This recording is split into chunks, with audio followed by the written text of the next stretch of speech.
واحد منهما السدس فإن كانوا أكثر من ذلك فهم شركاء في الثلث من بعد وصية يوصى بها أو دين غير مضار وصية من الله والله عليم حليم. تلك حدود الله ومن يطع الله ورسوله يدخله جنات تجري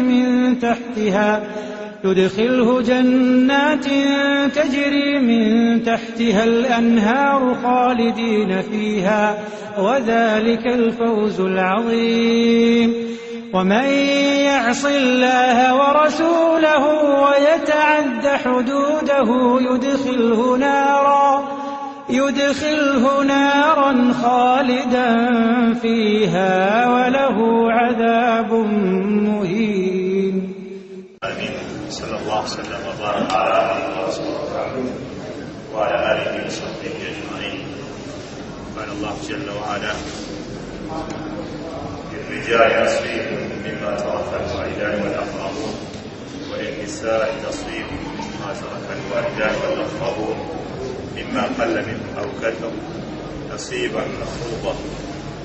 قال بأبي وأمي عليه الصلاة والسلام: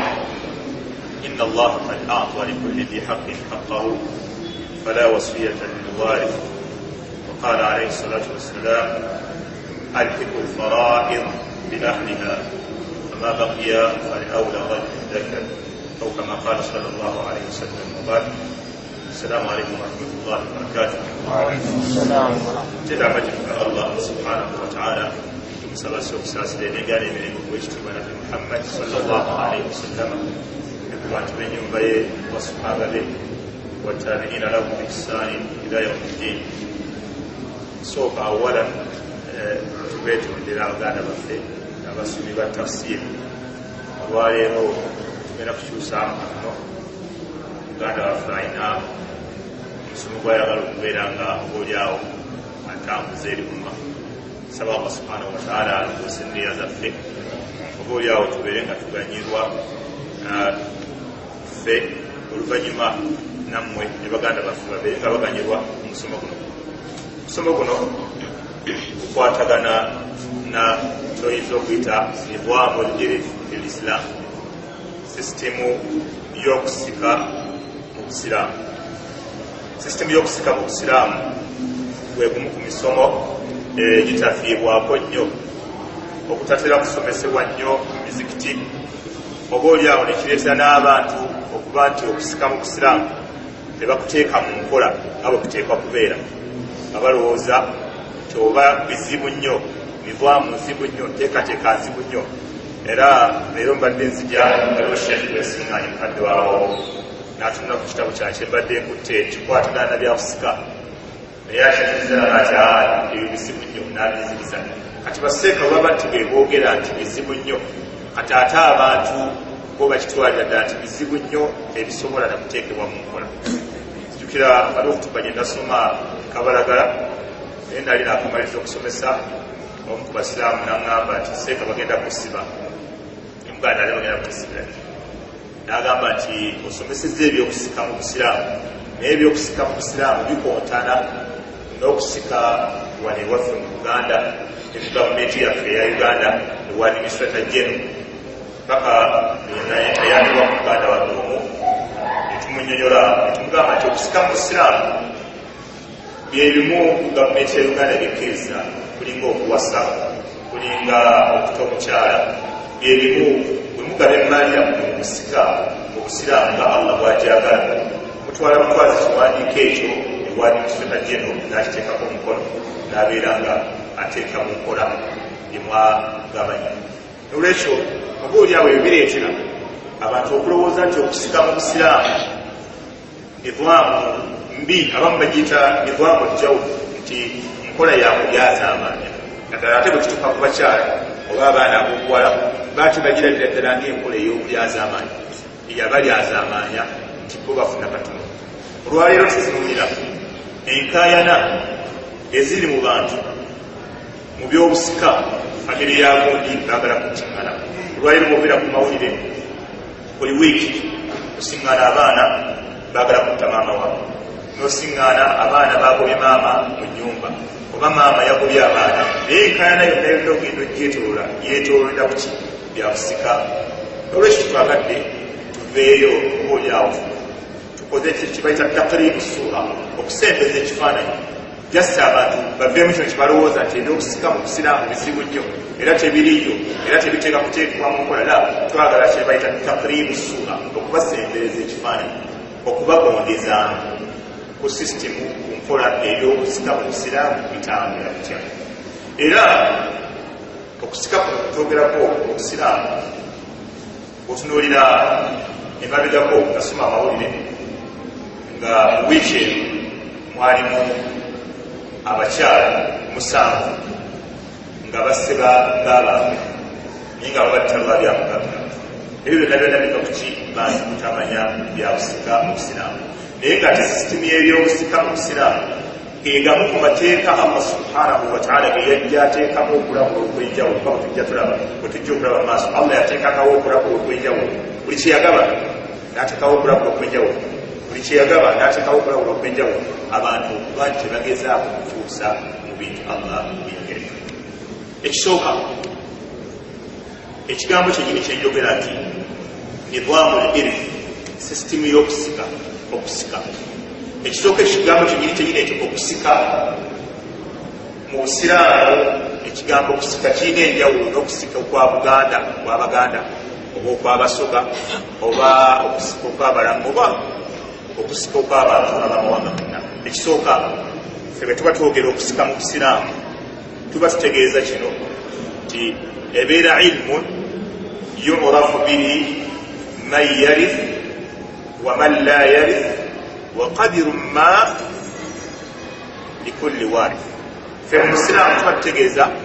nti okusika mu busiraamu kitegeeza okumanya irimu etusomesa litumanyiramu ani asika ani atasika, yasika kigero ki kyafuna. Kiba kitegeeza ki nti okusika okwaffe mu busiraamu si kwe kusika okw'Abaganda. Olw'okubanga okusika okw'Abaganda nze bwenfa bafuna omuntu omu oba mwana wange ne bamulonda ne bagamba oyo musika. Era obuyazamanyi obuli mu kusika okuli traditional, omusika oyo oluusi ebintu ebintu ebisinga bibeera bibye, bayinza okugamba ennyumba ya musika, ekiralo kyente kya musika, kino kya musika. Ate ffe mu busiraamu sisitimu yaffe ey'okusika mu busiraamu bwekyo si bweri. Mu Buganda, mu nsiko y'Abaganda oba tozadde olwaleero agitwawo mukwano we bw'afa nga talese musika, Abaganda banoonyaayo omwana wa muganda we najja n'akola ki n'amusikira. Lwaki? Kubanga agitwala atakoze eki talese musika. Wakadhalika n'abaana ab'obuwala bannyinaffe mu Buganda bwe bw'ofa oba bw'oba ozadde abaana ab'obuwala ng'olina ne mwannyoko n'afa nga tolese musika, balonda ku baana bo omwana omu omuwala n'agenda n'akola ki n'asikira mwannyoko. Kati ate ffe mu busiraamu nidwamu Isiraamu eri baid eri walidde, kubanga ffe mu Isiraamu tuba twogera ku basika, twogera ku bantu ennamba nene nnyo gagituukako ebyo kujja. Abasika abafu abasikira omuntu baafudde si baana bo bokka, ojja kwesigala nga taata wo mwali, maama wo mwali, mwannyoko mwali, taata wo omuto mwali, omwana wa taata wo omuto mwali. Wahatta olwaleero bw'oba ofudde oyinza n'okwesanga nga tuleese bwe bayita Abaganda bo tebamusikisa, bwe bayita omujjwa, n'afuna ku bintu byo ayinza bifuna atya senga ozaala omwana ow'obuwala olifena n'ofa, omukyalo oli omwana ow'obuwala gwe wazaala najja n'akusikira n'abaako ekintu kyafuna ku byobugagga bwo. Bw'abaako ekintu kyafuna ku byobugagga byolese kuno ku nsi, ate naye abaana bye yazaala eri Buganda bayita abajja basobola okujja ne bagabana ebintu ebyo. bagabana ki bagabana ebintu bya maama waabwe omuwala gozaala so tebagabana bibyo era tebagabana by'abaana baabo obulenzi era ennaku ebyo nalikatusomesa mulirankusinagamba ekyoseeka kyogambe wano ebuganda kize omujjwa n'asika orakavuna omujjwa tasika fe mubuga munivaamu sisitemu eyaffe ey'okusika mu busiraamu nkugambye esobola n'okuleeta omwana olw'omuwala newesiŋŋananga oba oliawo alina byafunye mu bintu byo ninga tafuna bibyo tafuna byabaana baabo omulenzi wabula afuna byamaamawe nga bwe mwakwata omwana w'obuwala nemuwayo n'afumbirwa mu kikeja n'afumbirwa bengali katatolo ebyebugagga nolwekyo ekigambo kyenyini okusika mu busiraamu kwawukana ekigambo ekyo fe mu busika ewaffe mu busiraamu tubategeeza abantu bonna abakwinako akakwate basikaabo ate abaganda bo bafunayo omusika omwo ne bamuleeta naye musika ne bamuwa ekifundikwa ne bamuwa akambe ne bamuwa amafumu ne bamusiba ki ebyo byonna byonna ewaffe mu busiraamu ate musika asiba ekitabo kiri so ekigambo ekyo tekirina enjawulo ekyokubiri kyenjaga kusooka okubalaga ahamiyatu hatha lilmu obukulu bwa lirimu eno ey'okusika mu busiraamu obukulu bwayo obukulu bw'ekigambo okusika mu busiraamu ekisooka bigambo bijjaggawa ebintu bisatu ebiraga obukulu bwa irimu y'ebyokusika sisitemu y'okusika mu busiraamu obukulu bwayo ekisooka anna allaha subhanahu wataala tawalla qismataha au taqdiraha binafsihi walam yatrukuha linabiyin muqarrar linabiyin mursal wala lilmalak muqarrar ekikulaga obukulu bw'ebyokusika mu busiraamu allah jalla waala wekitiibwa yekenyini ye yabyekwatiramu n'atemaatema nti ofuna kino ofuna kino ofuna kino ye yenyini allah subhanahu wataala yeyakola kino yeyabyekwatiramu ye yatemaatema so nga ate bw'otunuulira amateeka gaffe ag'obusiraamu amalala katugeze eswala oba wuzu katandike kuzu wuzu kenyini wuzu yenyini kitandikira okusala nabbi muhammad sallallahu alaihi wasallam yatumya amazzi n'afuna wuzu bw'amala okufuna wuzu n'agamba nti man tawaddaa nahwa wudhu'i hadha omuntu bw'afuna wuzu ng'eyange eno gyenfunye olaba nti nabbi yenyini yanyonyola wuzu bwefunibwa ye kenyini yanyonyola yatumiza amazzi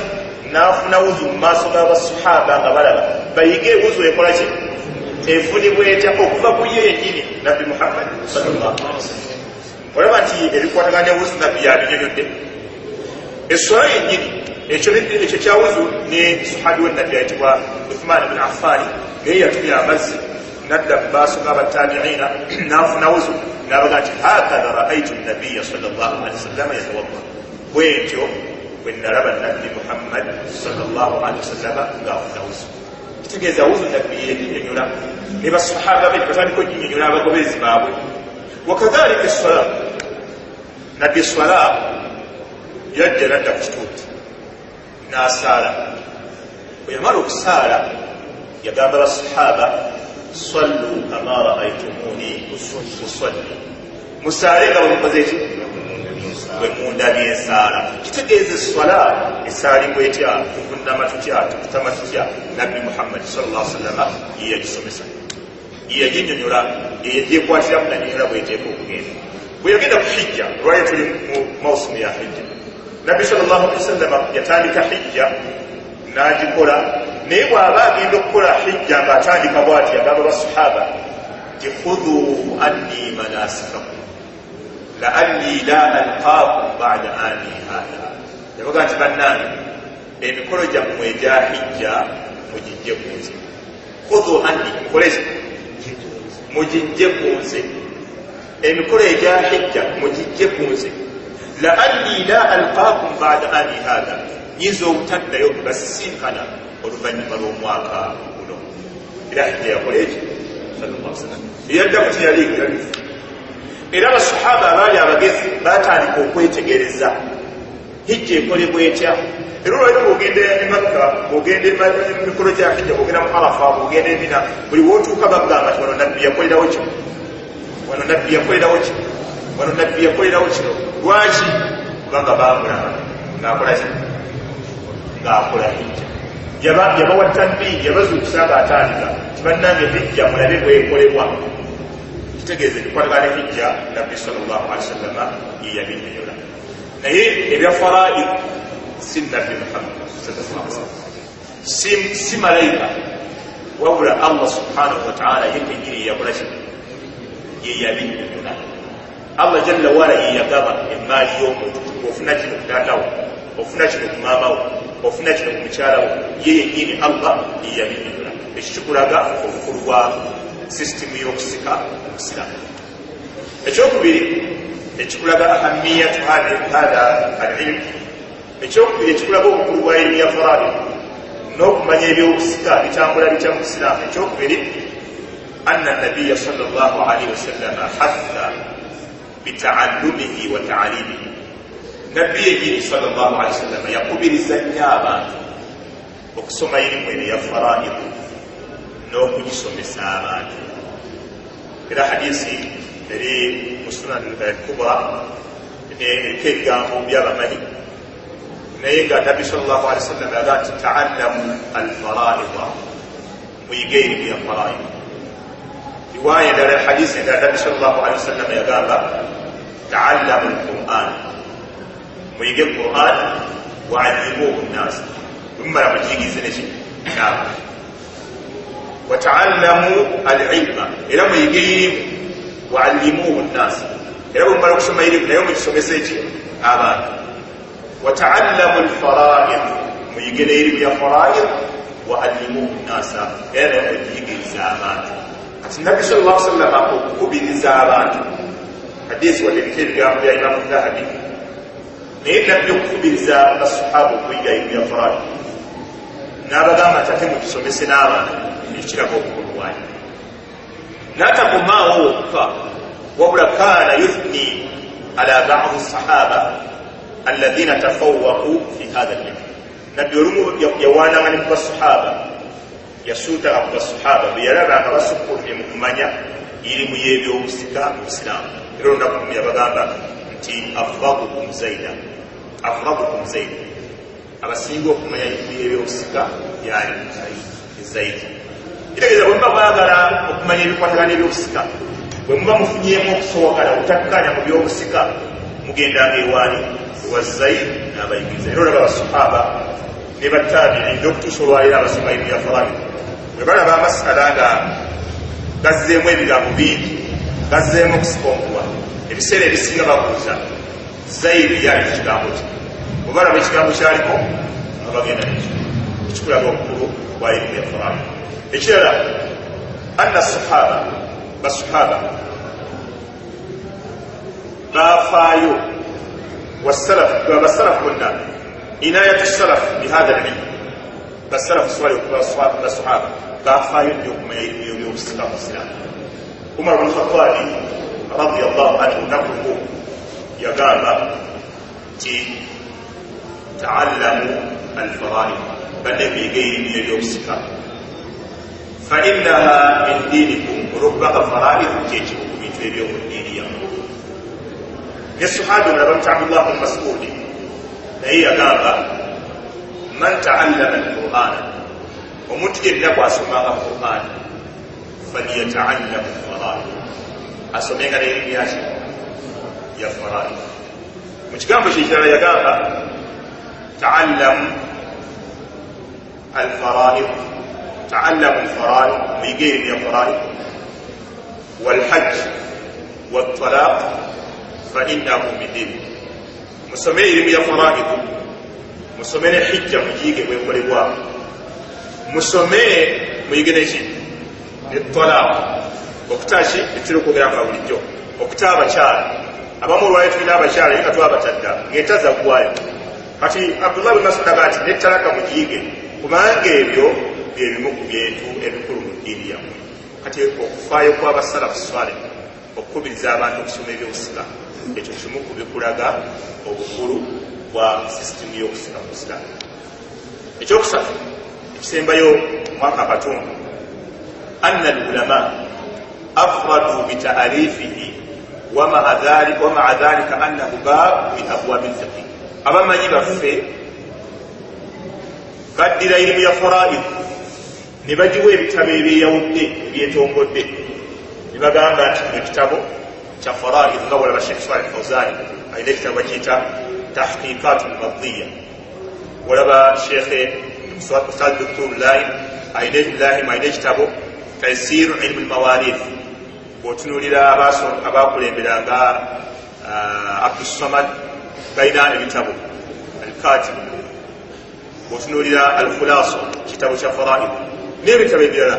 lwaki babiwandiika n'ebyo awamu n'ekyo nga babyawula ne babiwandiika naye nga terimu ya faraidu just mulyango ogumu ku miryango gya fiqi ono gwe tusoma mu shariya aviira ddala ku nzu nga bwalaba okusaala okusiiba okusaddaaka hijja okutaba abakyala ebyo byonna birina fiqi kati ne faraidu just mulyango gumu mu miryango gya irimu ya fiqi naye abamanyi okumugjayo ne bamuwa ebitabo ebyetongodde ekyo kikulaga obukulu obwa irimu ebyokusika. Namba 3 nyagadde era tutunuulire ku bye bayita asbaabu al-mirath. Biki ebireetera omuntu okusikira munne? Lwali twogera ku busika naye obusika buno biki ebireetera okuba nti nsikira omuntu? Lwaliwo Sheikh olinze ndi musikaawo nga tuli basiraamu ffenna tuli baluganda oba sisobola musika olwaleero kodde lwa Mustafa nsobola okumusikira oba sisobola kumusikira agitwala mukwano gwange olwaleero ndi musikaawe tuli basiraamu ate ffenna tukimanyi nti abasiraamu baganda baki naye abaffe buli musiraamu musikira kati abayimu ne faraidu balina ensonga zajaba muwandiiko ziri 3 ezikuleetera olwaleero okuba nti oyo musikaawo oba si musikaawo. Ensonga bazita asbaabu al-mirath, ensonga ezireetera omuntu okuba nti osikira munno ziri 3. Esooka annasabu, omuntu gw'ogenda okusikira oteekwa okubeera ng'omulinako oluganda, era oluganda olwo min aqwa asbaabi al-mirath, y'emu ku nsonga esingira ddala okuba ey'amaanyi mu bino ebyokusika bye twogerako. Omuntu gw'osikira oteekwa okuba ekisooka ng'omulinako ki oluganda, era oluganda olwo bwe twogerako luteekwa okuba nga lutambulira mu bintu bino 3, lugwa mu bino ebisatu. Ekisooka jihatul usul, ng'ali waggulu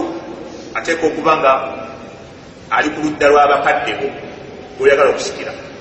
Ekisooka oba maamawo oba taatawo oba jjajjaawo azaala maamawo oba jjajjaawo azaala taatawo, amakulu ateekwa okubeera ng'omulinako oluganda ng'agwa mu kkowe erisooka nga ali kuba kuzaala. Tegerekisi oba ekkowe eryokubiri lyagwamu ng'agwa min jihati al-furuuru, ng'ali mu baana bo. Gw'ogenda okusikira ateekwa okuba either mwanawo olwali gwafa oli omu ku basikaabe. Era kyoboolaba ekyatuleesezza omusomo guno, abantu abamu waliwo abantu be bagoba mu byokusika naye ng'ate mu shariya tewali mbeera yonna eyinza bajja mu byakusika. Kyokulabirako nga maamawo mu mbeera zonna kobeere ng'olese ebyokusika bingi bitya, kobeere ng'olese bitono bitya, kobeere ng'olese Allah yatukoka nti mimma qalla minhu aw kathura, kabibeere nga bingi bitya, kabibeere nga biki bitono bitya, maamawo teryamugoba mu byakusikaawo. Nyo olwayo tuli ku mulembe ng'abakyala naddala omukyala bwemukola naye emmaali naddala bwakuzaalamu abaana ab'obulenzi yalowooza nti emmaali yonna ki yiye naki n'abaana be. Abantu abasinga batu balowooza, era omukyala alowooza nti bino bibye n'abaana be, twali tukola bino naye bazze mwali luddawo, mulaba afudde ne mulyoka mujja, bino temulinaako kantu, bulijjo tubeera bwe batyo balowooza. Mulimu abantu abatava mu byakusikaawo, maama wo tavaamu mu mbeera zonna, kobeere ng'olese miliyoni emu obeere ng'olese emitwalo 1. Taatawo olwaleero ali mu bantu abatava mu byakusikaawo mu mbeera zonna, kabibeere nga bibadde bingi bitya, kabibeere nga bibadde bitono bitya. Naye olwaleero tusiŋŋaana ng'omukyala agamba taata talina kufuna, gyagabana n'abaana be kyange. Olwaleero abantu 5 abatava mu byakusika bwe naaba mbatuuseeko tujja banyonyola biizinillahi taala. Ekisooka bagambye omuntu ono gwosikira ateeka okubanga omuyinako olugamba ng'ava mu bakadde bo oba nga ali mu baki mu baana b'ozaala oba nga ali mu hawaashi be bano bannyoko be bano taata w'omuto omwana wa taata w'omuto muganda wo olwaliro ali ku basikaamu subhanallah waliwo ekigambo abakyala basinga tebakikkiza nakikkiriza ekyokuba nti senga olwaleero omuntu afa n'aleka mukyala we ne mwannyina ng'abo abantu babiri balese bokka alesani mukyala we neki ne mwannyina abantu aba era kyobola abakyala be bamu ku bantu abataagala kukkiriza bino bya busika ebyobusiraamu tebatayagala dda bikkiriza lwaki ati mu ekyo ekifaananyi kyenkuwadde balaba nti baali azambanyizibwa kubanga ekifaananyi ekyo bwe tutuuka byokugaba emaali eyo gwe ofudde olese mwannyoko ne mukyalawo allah yagaba bwati allah yaddira mwannyoko mukyalawo yamuwa mu maali yo kimu kyakuna emaali esigaddewo mwannyoko n'afunako haafu ate bwe tugenda mu baburad okuddiza osiŋŋaana nga neesigaddewo tugimuddiza kambawo ekyokulaba kikutambulirako kya milioni 6 nti senga ofudde n'oleka milioni 6 oli ffenna mukyalawo tumuwaako kimu kyakuna ota milioni 6 wezizaabulamu emirundi 4 emu kitundu gyetukolaki gyetumuwa ate mwannyoko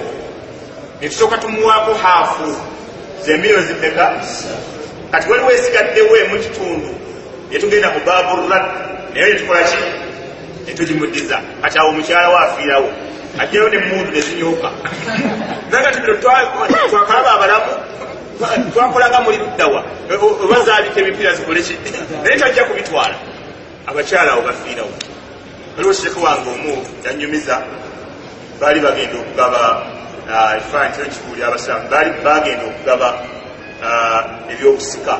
emaali y'ebyobusika ne basiŋŋanawo omukyala n'abaana ali baseeka ne batandika okugabanya ebintu olw'okuba omukyala yayina abaana ate baana be infacti bamuwa kimu kya 8 ne baseeka abakyali mu ddiiro omukyala n'atamatira nagaa kino tekisoboka buno bubbi bwennyini n'ayingira mu nnyumba mu kisenge eyeyambulamu engoyi zonna n'akomawo eri baseeka n'ajja ku mumwa gwa seeka n'amukunamira bwaddaga ati ati mugaba nnyo nebino mubigabe era seeka namugaa nti nga mwalabe kizibu awo wakola otya nga wafuna obuzibu wakola otyawo nanga seeka namugamba tujja kubigaba ati twakalaba walabalaba dda tujja kubigaba wakalaba abeyambodde naga tujja kubigaba so subhanallah abakyala be bamu kubasinga era kyobulaba tira nnyo bagamba bw'oba owasa kubako nnyo owasa omukyala nakiri afudde ebimu ku bigendererwa tuba tetugendererwa nti mukyala waasaala ennyo awaka tuba tetugendererwa nti mukyala wabula ebintu ng'ebyo senga biba biguddewo omukyala bwe bamugamba nti kino allah ye yakigaba akola ki akakkana nga bwe nasome aya esooka allah subhanahu wa taala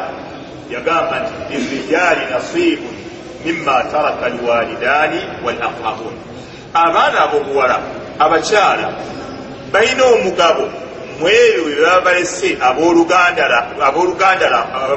lwabwe lirijaali nasiibu mimma taraka alwalidaani walaqrabun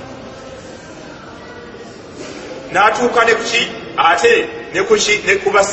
lirijaali nasiibu mimma taraka alwalidaani walaqrabun mimma qalla minhu aw kathura Allah subhanahu wa ta'ala lirrijali nasibu mimma taraka alwalidani walinnisa'i nasibu mimma taraka alwalidani wal aqrabuna mimma qalla minhu aw kathura fariidatan min Allah abaana ab'obuwala abakyala balina omugabo banyinaffe balina omugabo kwebyo bye tuba tulese n'abaana ab'obulenzi nabo balina omugabo kwewe tuba tulese. Subhanallah, hadisi ya Nabi Muhammad sallallahu alaihi wasallam kinasomye ng'atandika naye yongera okulaga nabbi engeri gye yava mu bintu bino. Nabbi yagamba inna Allaha qad a'ata li kulli dhi haqqin haqqahu. Buli alina omugabo mu byobusika Allah ye yakola ki? Yagumuwa. Allah yawa buli muntu ateeka okufuna mu byobusika yamuwa ky'ateeka okufuna. Fala wasiyata lil warith. Nolwekyo omuntu yenna akusikira ate toddayo n'omulambira nti wembanga nfudde gondi bamuwa kino, wembanga nfudde gondi bamuwa kino. La, hadisi endala Nabbi sallallahu alaihi wasallam agati alhiqu lfaraid bi ahliha fama baqiya falawla rajulin dhakar. Allah subhanahu wa ta'ala agati emigabo mugiwe bannannyini gyo, buli mugabo muguwe nannyini gwo nga Allah bwe yagumuwa. Ekiba kifiseewo kyonna tukiriza musajja, ebyo tujja bigendako mu maaso biidhnillahi ta'ala. Naye kitugamba ensonga esooka ekuleetera okusikira munno annasab, oteeka okuba ng'omulinako ki? Oluganda. Oteeka okuba bw'ogenda okusikira ng'omulinako oluganda. Ekyokubiri ekikuleetera okusikira omuntu ky'oba owandiika annikaahu, okufumbiriganwa. Ekikuleetera okusikira munno okuba nti wawasa oba bakuwasa. Olwaleero bakyala baffe be bamu ku basika baffe abatava mu bya bugagga bwaffe, la alaqata laha bilinjab au huduth alwalad, nga tekirina kakwate konna. Omukyalo ono akuzaddemu abaana oba takuyinaamu ki? Abasajja abamu n'abantu baffe abooluganda abamu bw'osiŋŋaana nga mukyalawo akamuwasa n'ofa nga takuzaddeemu baana, ab'eŋŋanda abamu kye bakola omukyalo oyo bakola ki? Bamugoba. Ne bagamba nti ye ebintu muwa byaki tiyakola ki? Tiyatuza magoba ki? Atumusasula ki? Bagoba mugobe. Ate ne waffe mu busiraamu nivaamu mu byobusika mu busiraamu si bwe kiri. Omukyalo olunaku lw'omuwooye bw'oti n'omuwasa khalasi aba amaze okuyingira mu basika abo. Oba omuzaddemu omwana oba tomuzaddeemu ki? Mwana. Era sahabi Abdullah bin Mas'udi bamubuuza kyowange omukyala singa afiirwa bbaawe nga yakamuwasa bw'ati, faqada alaiha bilirth. Abdullah bin Mas'udi n'alamula n'agamba omukyala oyo asika. Waliwo omulala gwe bayita Ibn Sinani n'amugamba nti hakadha qadha an-nabiy sallallahu alaihi wasallama ala imra'a minna. Ibn Sinani n'amugamba nti Abdullah bin Mas'udi kyolamudde bwe kityo bwennyini Nabbi sallallahu alaihi wasallama bwe yakiramula ng'omukyala gwe yakiramulirako yali ava mufubi. Kitegeeza ki? Obujulizi obukulaga nti omukyala era kyolaba fuqaha nga yakamuwasa bw'ati faqada alaiha bilirth. Abdullah bin Mas'udi n'alamula n'agamba omukyala oyo asika. Waliwo omulala gwe bayita Ibn Sinani n'amugamba nti hakadha qadha an-nabiy sallallahu alaihi wasallama ala imra'a minna. Ibn Sinani n'amugamba nti Abdullah bin Mas'udi kyolamudde bwe kityo bwennyini Nabbi sallallahu alaihi wasallama bwe yakiramula ng'omukyala gwe yakiramulirako yali ava mufubi. Kitegeeza ki? Obujulizi obukulaga nti omukyala era kyolaba fuqahaawo abasoma erimu yaffe ya fiqhi bagamba nti mukyalawo ne bw'obeera oli ku ndiri ng'obulwadde olaba buyinza okutwala n'omugoberaawo n'omugamba nti omukyala mugobye, fe abafaraidu bwe tujja omukyala oyo tumukomyawo n'asika. Lwaki? Tugamba nti bw'olabika obadde ogendereramu aleme kola ki? Aleme kusika. Ali kyetuva tumukomyawo ne tugamba nti nedda ssebo akole ki? Akomewo era atwale omugabo gwe. Kubanga tulina kaida ewaffe gye tukozesa egamba nti man istaajala bishaiin qabla awaanihi uqiba bihirmanihi. Omuntu yenna akola olukwesikwesi n'ayanguyiriza ekintu ng'ayagala akifune ng'obudde bwakyo tebunnatuuka, naffe tumuwa ekibonerezo obutatuukiriza kigendererwa kye. Kyokulabira ku kyekiza okuwa senga omuntu atta mukadde we ng'ayagala afune ebyobusika taata alemedde mu kulado taata alemedde mu byobugagga n'amutta ati fe bwe tujja tugaa nti ojja kusika lwaki oyanguyiriza taata waafe osobole okufuna ki ebyobugagga ati wakadhalika naye bw'ota omukyala nogamba omukyala wange mugobe bwe tujja netwetegereza ng'olabika ekigendererwa kyo obadde oyagala omukyalo n'aleme kufuna ku byabugagga bwo omukyalo tumukomyawo n'akola ki n'asika bannange ebyobusika birimu okulabula kwa Allah subhanahu wa ta'ala kwa maanyi era buli wennaatuuka wali okulabula jabbabuuli waliwo okulabula kwa Allah ng'alabulwa omuntu obutagenza kwetantala n'okyusamu wadde akati n'obwekati Allah byeyagala yateekamu okulabula peegi namba eyogera ku byabusika mu suratu Nisa naye nga kumpi buli lwamaliriza aya ateekawo okulabula okw'amaanyi buli lwamaliriza aya ateekawo okulabula okw'amaanyi jakubabula kati okulabula okuwulira ekisooka ngambye omuntu akusikira ateeka okuba nga omwinako oluganda ng'ali mbazadde bo oba baana bo oba bannyoko oba taata baabato oba baana ba taata baabato ekyokubiri ateeka okubeera nga muki mwakolaki mwafumbiriganwa Allah subhanahu wa ta'ala yagamba mu suratu Nisa walakum nisfu ma taraka azwajukum mwina kimu kyakubiri mwebyo bakyala bammwe bibaba balese illam yakul lahunna walad bwe babeera bafudde tebalese baana mukyala waaba afudde talese mwana olina haafu byobugagga bwe so ng'eri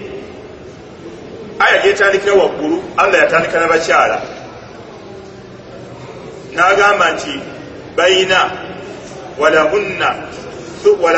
rubu mimma taraktum in lam yakun lakum walad fa in kana lakum walad falahunna thumunu mimma taraktum min ba'di wasiyatin yusina biha aw dayn abakyala bayina kimu kyakuna ku maali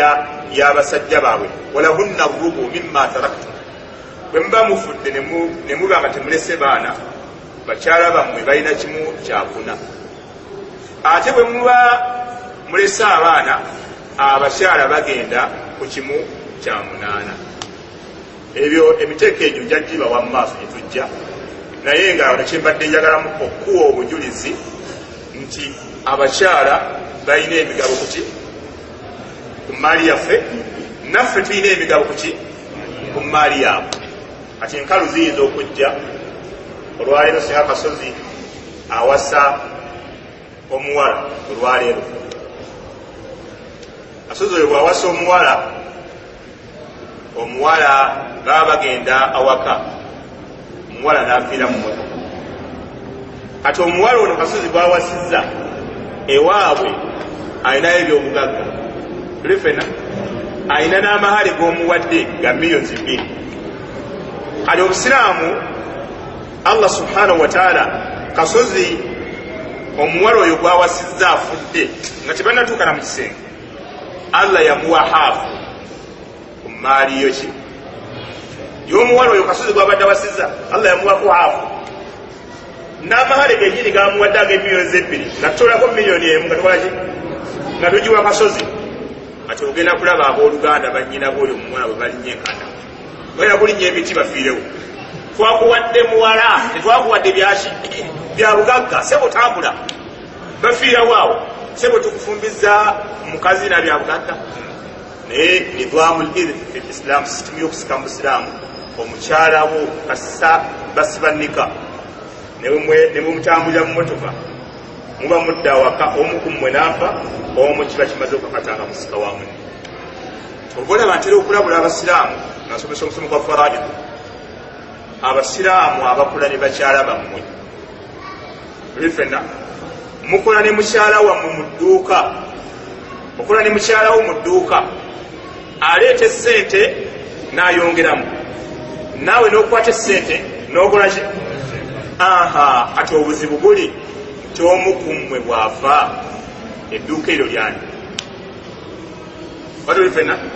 ennyumba kati waliwo omukwano gwange yaŋŋamba nti mukyala we azimba ennyumba wali ekatale naye yaŋŋamba mukyala we anjira n'amuwa ku ssente n'ayongerako nga bazimba kati ono omusajja bw'ava essente z'omukyala zino tuzibala tutya byagala okupita gulule bwe muba mukola ababiri ne mukyalawo gezaako okulaba nga omunnyonnyolagala bulungi akuwola bwozi mukozi mweri edduuka oba emaali yammwe bwebeera yammwe ebeere ku buwandiike nga kitegerekeka. Olwaleero ogula ennyumba amanya n'ogateeka ekyapa oba endagala n'ogiteeka mu mannya gaki ga mukyalawo. Twebuuza emaali eyo ya mukyala oba yiyo? Kubanga omu ku mmwe bw'afa fe abafaraidu tulina okugaba ebintu ebyo nga tugaba eby'omukyala byokka n'ebyaki n'ebyomwami yekka. Bw'obanga okola ne mukyalawo gezaako okulaba nga ebintu ebyo mubitagulula mubirambika bulungi. Mwazimba ennyumba z'abapangisa, mwazimba ne mukyalawo. Mukyalawo yalinga bweru aweereza ssente kuzimba ennyumba, oba gw'oli ebweru oweereza omukyala azimba. Ebyo byonna byonna muteeka okuba nti mubirambulula. Bwe tutuuka okugaba tuleme kugaba bya musajja ng'akitugabiramu n'eby'omukyala omulamu. Ekirala ekireetera omuntu okubeera nti asikira munne alwala. Alwala olwali tukiriiwo naye nga yemu ku nsonga eyokusatu. Ensonga eyokusatu bayita alwala. Alwala kitegeeza ki? Alwala kitegeeza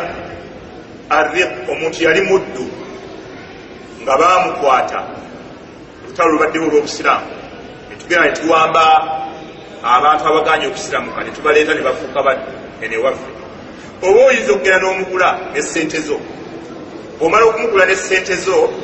ekiseera ne kituuka n'omuta. Bw'omuta omuntu oyo senga afa nga talese mwana, kati gwe yamuta obeera ki? Obeera musikaawe. Nabi Muhammad sallallahu alaihi wasallam yagaa nti alwalaau liman a'taqa. Walaa bye bino omuntu byaba alese, omuntu ono aba afudde, ebintu ebyo byonna byonna byalese ono kuwata bibeera bibyo. Ekyo kigambo Nabbi sallallahu alaihi wasallam yakisomesa hadisi ya Barira. Hadisi ya Barira yemu ku hadisi ezimu amateeka amangi getujjamu agafipi. Barira yali bamukozesa awantu nga muzaana, bwe baba bamukozesa ne bamugamba yeegule yesasule. Bwe bamugamba okwesasula n'asasula ku kyeyasasula, n'ajja mu maka ga Nabbi Muhammad sallallahu alaihi wasallam n'agamba mukyala wa Nabbi ayitibwa Aisha, n'amugamba nti nyambaako nsasulire ku ssente bakama bange zebammanja neegule mbe mu buddu. Kakati ne bateekawo conditions, ne bagaa tukkiriza Aisha asasule ssente zikubangibwa tukute, naye in case bw'oba ofudde ebyobugagga bwo biddiraffe. Nabbi Muhammad sallallahu alaihi wasallam n'anyiiga n'alinnya ekituuti n'asoma kutuba n'agaa nti ma baalu nnaasu, abantu babadde ki yashtarituuna shuruutan laysa fi kitaabillah, bateekawo condition ezitali mu kitabu kitukuvu ezitali mu Isiraamu. N'agamba nti omuntu yenna bw'abanga atadde omuntu, Nabi sallallahu alaihi wasallam hadisi bwe yakimalaku wali yagamba nti omuntu yenna bw'ateekawo conditions nga siza mu Busiraamu ezikkirizibwa kukolebwako n'ebizibira 10, n'asembayo ekigambo ekyo nti alwalaau liman a'taqa. Omuntu atadde omuddu yatwala n'ebintu bye bw'abanga afudde. N'agamba Aisha bugenda omusasule aveeyo mu buddu, naye waafiira ebintu biddira gudba gw'omutadde gw'omuguzeeyo. So ekimu ku bireetera omuntu okumusikira ateeka okubeera nga muki yali muddu gwe n'omuta. Na akatundu kutwagala kutunulira ku nidhaamu system y'okusika mu Busiraamu bakayita mawani'u al-irth, ebiyinza okujja mu kusika, ebiyinza okugaana okusika. Olwaleero twogedde ensonga 3 ezikuleetera okusikira munno. Teeka okuba omuyitako olugaano, oba muli bafumbo babiri, oba yali muki muddu n'okola ki n'omuta. Kati ate ebyo byonna byonna bisobola okutuukirira. Olwaleero taatawo yafudde, maama we yafudde, mukyala we yafudde, mwana we yafudde, naye ate n'otosika. Olwaki? Singa wabeerawo ekimu ku bino ebisatu, naye obiwandiike, babiyita mawaani omugenzi, ebigaana omuntu ebiziyiza omuntu okusikira munne nga byo bikugiramu ddala. obeerenga oli mbasika abataano abatavaamu naye ekimu ku bino ebisatu bwe kibaawo khalaasi oba omaze okubeera ng'oviramu ddala mu kusika. tumale adhaani inshaallah tubeerenga tunuulira ebintu ebisatu bigaana omuntu kusika. wabarakallahu mawani ebiyinza okujja omuntu by'okusika nsonga nazo bisatu. subhanallah ebisinga byadde bisatu gamba empagi z'okusika nazo bisatu n'ekituufu z'okusika nazo bisatu n'ebirala bikyaliyo ebisatu ebiyinza okugala okusika byebisatu. bisooka alqadha okutta. olwaliro omwana wo bw'abeera yakuse falaasi abaana okuva mu byokusika mu mbeera talina kantu konnabafunako. sikulemakeemanyiriza omwana yali asomera ne Malaysia yakomawo wano ng'asomera okusoma tulowooza ti muyimbu naye yegatta ne maama we ne batta taata we naye nga bamukira ki bwe yali atuuze akataka apoloti myezi 8.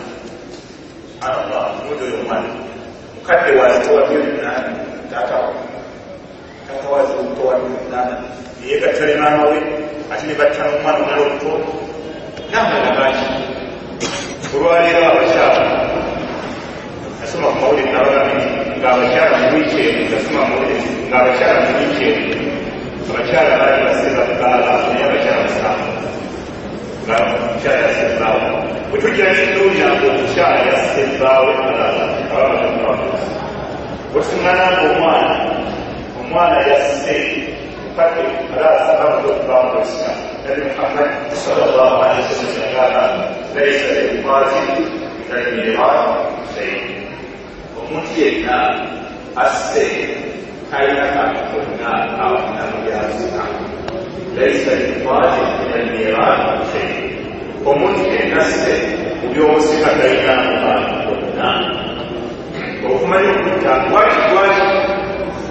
sobola shekhe allani yatekakakagamba nti alqatlu bigayri haqqi. okutta omuntu naye ng'omusse sina mazima. lwaki yatekakakagamba oba ensonga waliwo amasomero amangi bayingiramu singa omwana abeera mu nsi eramuza amateeka g'obusiraamu ne baleeta taata we ng'alina ekikolwa kye yakoze ekimukakasisaako okuttibwa gakakaki kyomuntu kyali kikola ng'ateka obwezi nga yayeze oba nga yakoze eki ng'alina bwe yasse waliwo ekirala nga yakoze eki yakutte murtada. kati abamanyi batunuulira ekyo bagamba kubanga sobola shaillahi allahu taala yatekako akagamba kati alfathu bigayri haqqi. okutta omuntu naye nga tomusse na mazima amasala ago ne bagayingiramu ne bagamba ti singa omwana yaweebwa omulimu gwakutta buli muntu yenna eshariya kaadi gwasaze wattibwe olwo ne baleeta taata we bifena bamugamba taata we okoyina okulaki ate ero nabbi yagamba nti kasitutta ebyobusika kulaki tolinayo okunayo abafu omwana oyo atta taata we watamutta amutta. Muhammad agambye akulaki Muhammad agambye nti amutta. Muhammad lwaki akutta kubanga Allah abakoze abamanyi abamu bagamba nga basinga obungi bagamba Muhammad ekigambo kyagamba nti omwana oyo atta kadde era akaneera era kamunamba era ebyobusika kubanga eyalabula okutta yani si mwana tatetesikukona abantu bagalira omwana yabase omwana yasiraate asi abamanyi subhanallah ekigambo ekyo bakigenda wala nebatuuka ku accident nebagamba singa omwana abadde avuga taatawe mumotoka omwana naawona taata naafuna omwana oyo asika abadde duleevu batasika. abamanyi abasinga nebagati omwana oyo kati nga lagina abamanyi ab'esawudi bonna lagina bagamba asika naye bateekawo condition nga tumaze kufuna police report omwana ono yabadde akuba mulamu bulungi yabadde akubisa malala si ye yabadde omukulu bwe tumusiŋŋana naye yabadde omulaga ajjaku takola ki tasika soka mweyabala bagamba omwana oyo asika kubanga eyebeera katlu khata kutta muntu mutama ng'ate ekyo byonna kitukoze mu mutamwa allah akisonyi ng'aba yagati rabbana la tuakhidna in nasina au akhtana aba akoze kusi mukutamwa ng'ate nabi sallallahu alaihi wasallama yayogera ebimu ku bintu allah subhanahu wataala yeyaddira mu ummaye mulimu mastukrihu ebyo tukisinga bakase bukasi n'ekyo kitukoze subhanallah abamanyi tebakoma ku kigambo ky'okutta lwaki bazinyiza olwokuba sadda lidariya bazirikire ebiwaatwa gyonna abantu gye bajja okuyitamu olukwesikwesi okutta abantu omwana ajja kulaba kulyawo okutiba olibulani kubuzi ogiremeddemu edduuka oliremeddemu faamu ogiremeddemu asale olukwesikwesi akoleki kati abamanyi banoga takasika man istajala bishaiin qabla awaani uqiba bihilmani ne batuka ku kigambo ekigamba kale bwe tunakkiriza omwana asike omwana ayinza okuleete waliwo ete enkambwe endaba yokutonya kukyala bati tekyekiza okutomera museera omwana ete enkambwe kukyala natigula naye ng'agirese kulayo emaliwo omuzeeyi ategala muzeeyi ebiriga nemutomera nakolaki naafa abamanyi bamufuwanga bafuuya asika oba tasika ne batuka subhanallah ku kigambo omwana agulidde taatawo pikipiki ey'amaani muzeeyi nagisikasika nemusikondola nemutumaasi naafa amayawuga tasika lwaki eyo pikipiki yalabye nga tesobola muzeeyi muzeeyi takyakise lwaki yakimuze subhanallah olwekyo okutta yemu ku bintu ebigaana okusikiramu maanya mawaanya manyefu kyekimu ku bigaana okusika omuntu oba ossa omuntu taatawo maamawo mukyalawo kalasi oba omaze okuvaamu kubasikaamu ekyokubiri ekiyinza okujja kusika tobawanira ikhtilaafu ddiini okwawukanya eddiini ikhtilaafu ddiini okwawukanya kimu mathala olwaleero tulina abaana baffe oyinza okusiŋŋanaku omwana we yava musiraamu omwana oyo eshariya yakugaana okusiraamu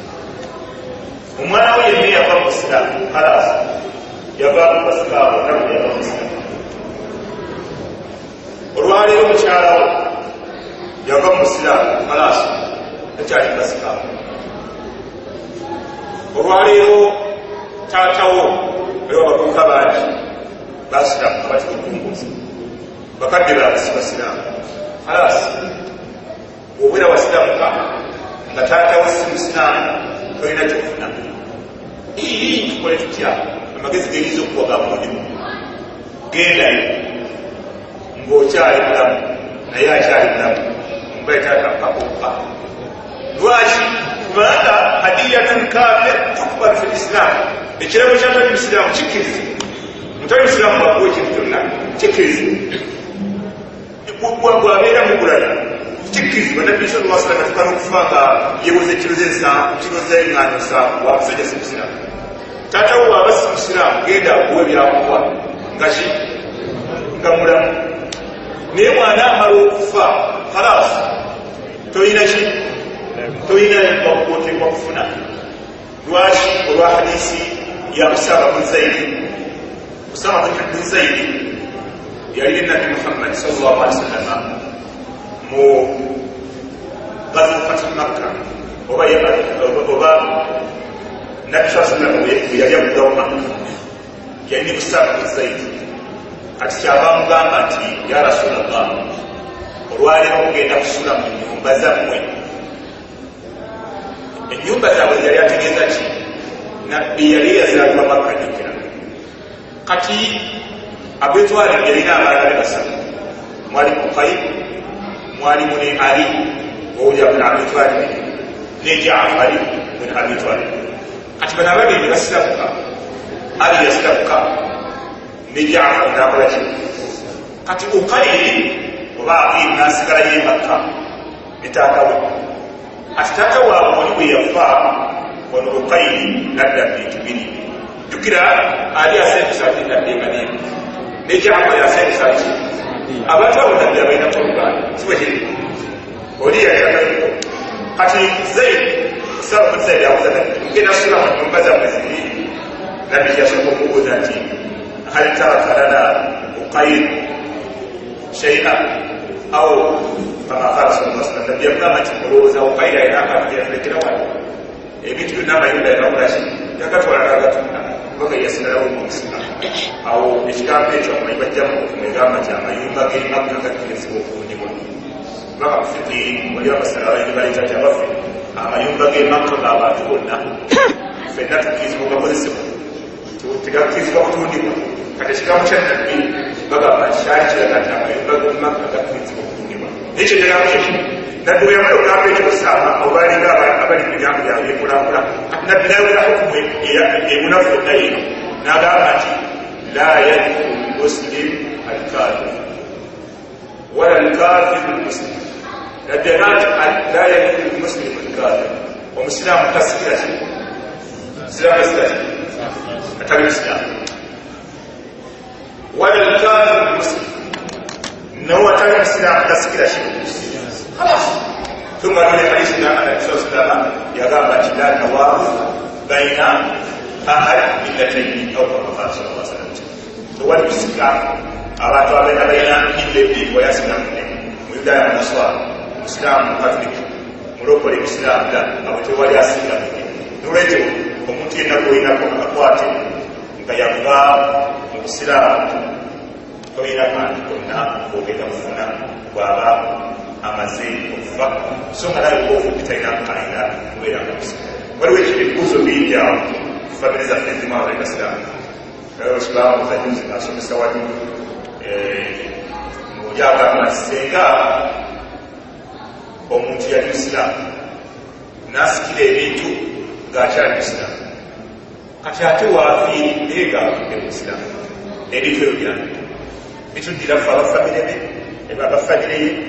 abaana ne basika kubanga yabisikira n'atwala nga bati naye ate waafiiridde ng'aboneki abudde mu busiraamu so ebibuuzo ebibingi naye katumaliza ekisembayo nti ekiyinza okugaana kusikira omuntu alimu okubeera nti muddu olwaleero oba olina omwana mwandika ekyokusatu alimu obuddu oyinza okubeera olina omwana wo nga yagamutwala muddu kati omuddu talina kyagenda kusikira lwaki olw'ensonga ye kennyini muddu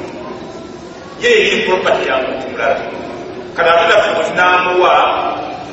bitumuwadde byonna bigenda kuba nti bigenda wakozibwe tafuna musonga tunaba tutuuse eno ku shurutul ilmi ojja kulaba Allah subhanahu wa ta'ala yagamba nti lirrijali nasibun mimma taraka lirrijali nasibun mimma taraka alwalidani wal aqrabun ne bwogenda ku aya Allah subhanahu wa ta'ala yagamba nti waliabawaihi likulli wahidin minhuma as-sudusu mimma taraka abamanyi bagamba nti Allah yagamba nti waliabawaihi Allah nakozesa lam al-milkiya au lam tamalluk nti bakaddebo bafuna kimu kya mukaaga kwebetoobolese bafuna n'ebifuuka byabo kiba kitegeeza ki nti lam tamalluk wa lam al-milkiya etegeeza ti kino kyafunye kike ateeka okuba nga mulamu nga nebyafuna bibye kati ate omuntu talina byafuna bibye oba kitegere byafuna bigenda kuwa wa mukamaawe kati n'olwekyo omuddu takola ki tafuna era obusika bwe bwetwogerako obusiraamu mu gamba ku bintu ebifuula omuntu nti kino kyafunye kiki kino kyafunye kiki kike sinkola emirimu ya Buganda mbwe ettaka teritundibwa ffe mu busiraamu omuntu kyaba afunye mu busika kiba kiki era kyomulona muirimu ya fiqhi ne muirimu ya iqtisad islami ebyenfuna mu busiraamu waliwo bye basomesa bye bayita asbaabu tamalluk ensonga ezikuleetera okuba nti tukulamulako kino kito ziri ssatu obuyagalwani ensonga ezikuleetera okukulamulako nti kino kito waliwo engenda eziyinza okuyingira ekisooka albayi awshira ekintu olwaliwo okikula tukulamulako mu kiseera kiki kikyo lwali bwesigana hagitwala obono n'enkofiire oba agisitwala nimugati essaawa agitwala yangi oziramu nti yangi wagijjawo kalasi kasita ngambe ekiraga gyenekula nga mushariya kulabulamu essaawa kino kubanga okugula sababu min asbaabu tamani yemu ku nsonga zezitambulirako ekintu kikyokugula ekikuwa obwannannyini ekyokubiri alihiba ekirago olwaleero bwenkwata essimu yange eno nendiwa Mustafa olina amusina namuze essimu wagijjemu namuga nti bakoze ki bakimpadde tumulamulamu omusiraamu kyessimu kye kubanga yakwere wakadhalika al-ilm oba atawaafu okola ki okusika bwe tusiŋŋana omusiraamu ng'ali awantu azimbawo ennyumba nekimubuuza nti awo ozimbawo ennyumba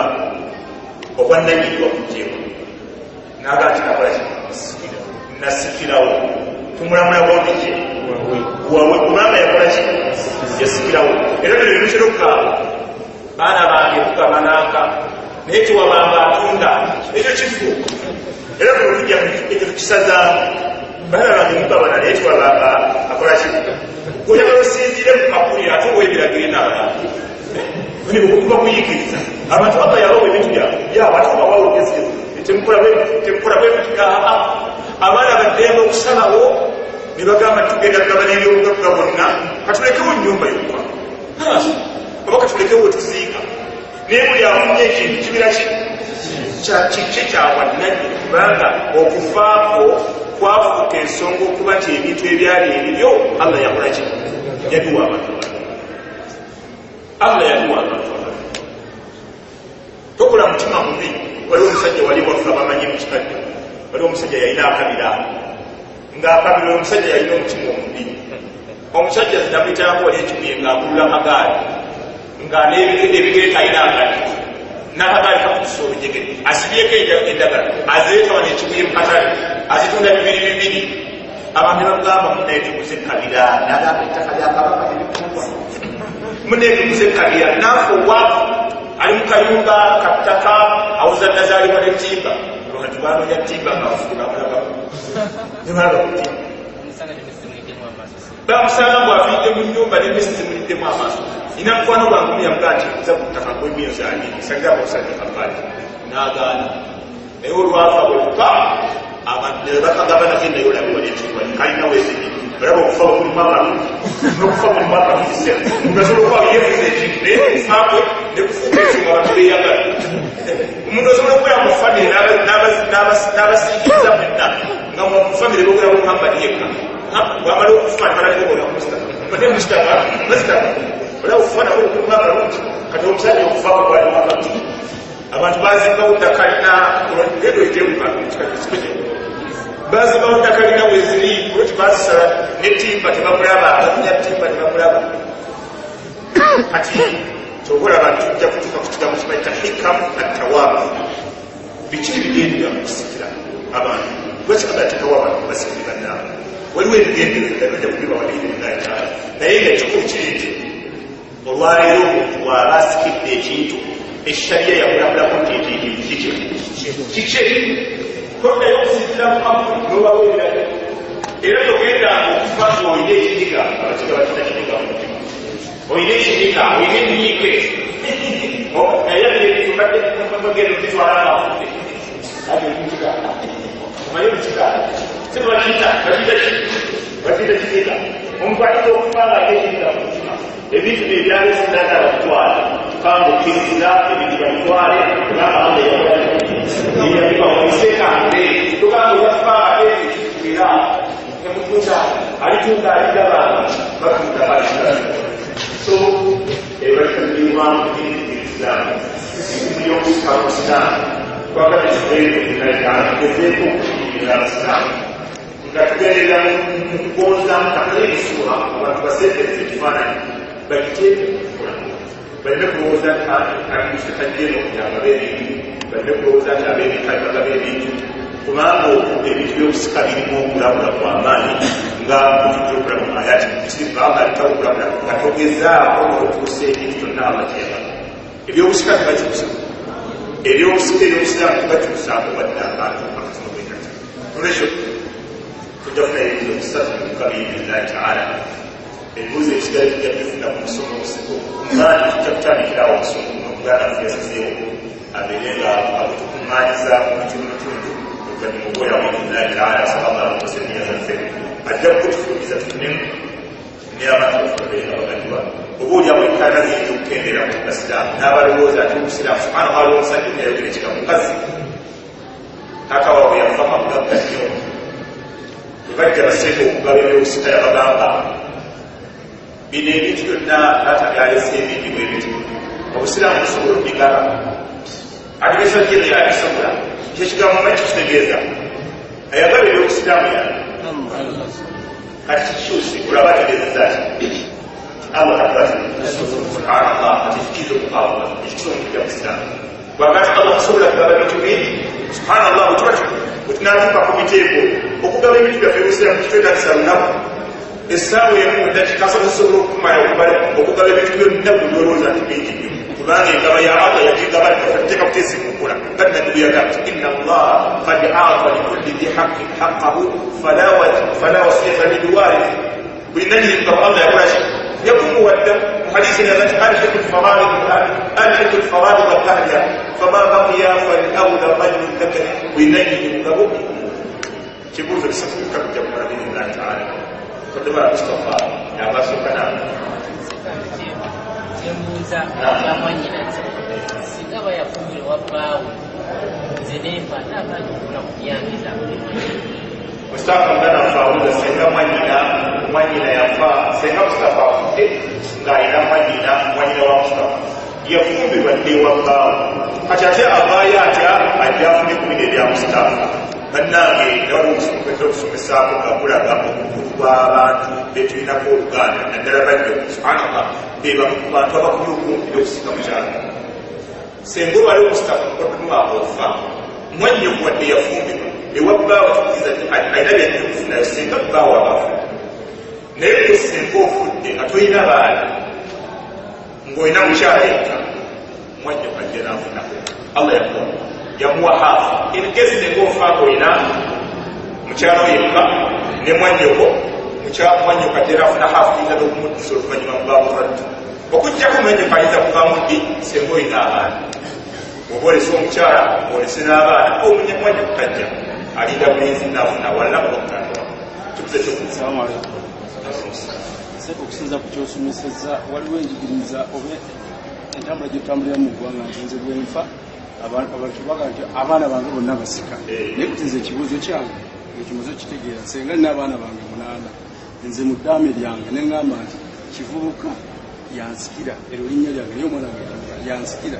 mu shariya bwejja etongoza kitongozo ebyo kyekimenyawo yogende kwa kupata kusomo tokwao kana kumirwa ngezi Islam okusika mu Islam ky'abantu bali mu byali bachana wanda bali sina kwa abantu bali ali bachana na sibawo okwa kana kula abagana ko baruna kusikomo babiri babasatu kuli bakandi nisikawa katunda agamba ati bwe mbade seni omwana wa ingati oyimusikawa mugo mujja mukiteeka mu nkola abakusazamu ekyokuddamu ekyamu nti ono omusika gw'olonze abeera mukulembeze w'abaana w'abasika abalala naye taba kusika nga w'abaganda era ffe mu shariya tulinayo kitukuwa kyankizo lwaki tekumuwa kintu kyonna kyankizo kubanga emigabo gyonna Allah yakolaki yakigaba kati tunamuwayo ekinkizo tunakijjamu n'olwekyo osobola okulonda omwana n'omuganda eyabala okulembera bwe tujja tusobola okikiriza olwa abaana basobola okwelondaku omukulembeze ne bagaa tikugiramu omukulembeze baffe olwekyo natusobola okikiriza kisembayo okusaali. Assalamu alaikum warahmatullahi. Ekibuzo kyange kiri ku bantu abalala bafuna haki musheefu olwaliro nyo usanga nga balala bali wabweru wannika musajja afudde benole bannamwandu abadde alina abaana bameka naye ng'amanyiddwa officially omu yekka omukyala n'abaana be kati bano abalala abajjirako nabo nosanga nga bayingidde mu maali y'oyo kyoba kisomesa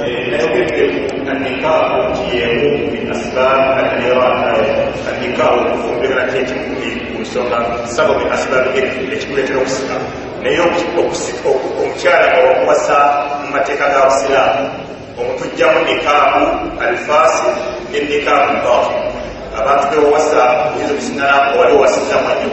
okusinala wali wasiza mwanyo falaasi engakatusazamu tasika oba abakyala babadde olina ebbali abantu abakyali mumbeere nanabobwetyo awona tebasika omukyala ateeka okusika yoyo yekka lwawasa mu mateeka g'obusiraamu subhanallah wa bihamdihi ashhadu an la ilaha illa anta astaghfiruka